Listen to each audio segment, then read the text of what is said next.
NASA কিভাবে মাত্র ৪১ সেকেন্ডে ১২ লক্ষ লিটার পানি ব্যবহার করে তা জানলে আপনি অবাক হবেন। কিন্তু কেন তারা এমনটা করে?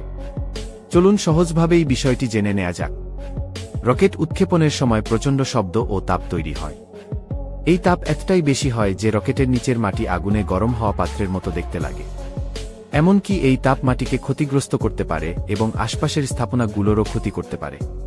তাছাড়া রকেটের নির্গত শব্দও ভয়াবহ। এই শব্দ এত জোরে হয় যে মানুষের কানেও এর প্রভাব পড়তে পারে এবং আশেপাশের এলাকার ভবনগুলো কেঁপে উঠতে পারে। তাই এই সমস্যাগুলো সমাধানের জন্য নাসা একটি বিশেষ ব্যবস্থা নিয়েছে। এই ব্যবস্থার নাম সাউন্ড সিস্টেম। এই সিস্টেমের রকেট উৎক্ষেপণের সময় একটি বিশাল ফোয়ারার মাধ্যমে প্রচুর পরিমাণ পানি রকেটের নিচে ছেড়ে দেওয়া হয়। এই পানির মূল কাজ হল রকেট থেকে নির্গত শব্দতরঙ্গ শোষণ করা এবং তাপকে ঠান্ডা করা। যখন রকেট উৎক্ষেপণ হয় তখন প্রচণ্ড শব্দ ও তাপ নির্গত হয় যা মাটির তাপমাত্রা অস্বাভাবিকভাবে বাড়িয়ে তোলে। এই পানি প্রবাহ সেই তাপকে দ্রুত ঠান্ডা করে দেয় এবং শব্দের প্রভাব কমিয়ে আনে।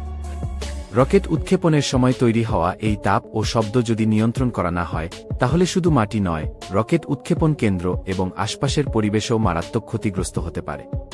তাই নাসা এই পানির ব্যবস্থাটি করেছে যাতে রকেট উৎক্ষেপণ আরও নিরাপদ হয় এবং রকেটের আশেপাশে থাকা যন্ত্রপাতি, মাটি, ভবন ও কর্মীরা সুরক্ষিত থাকে। এই সিস্টেমটি খুবই শক্তিশালী। মাত্র ৪১ সেকেন্ডে এটি ১২ লক্ষ লিটার পানি ছেড়ে দিতে পারে।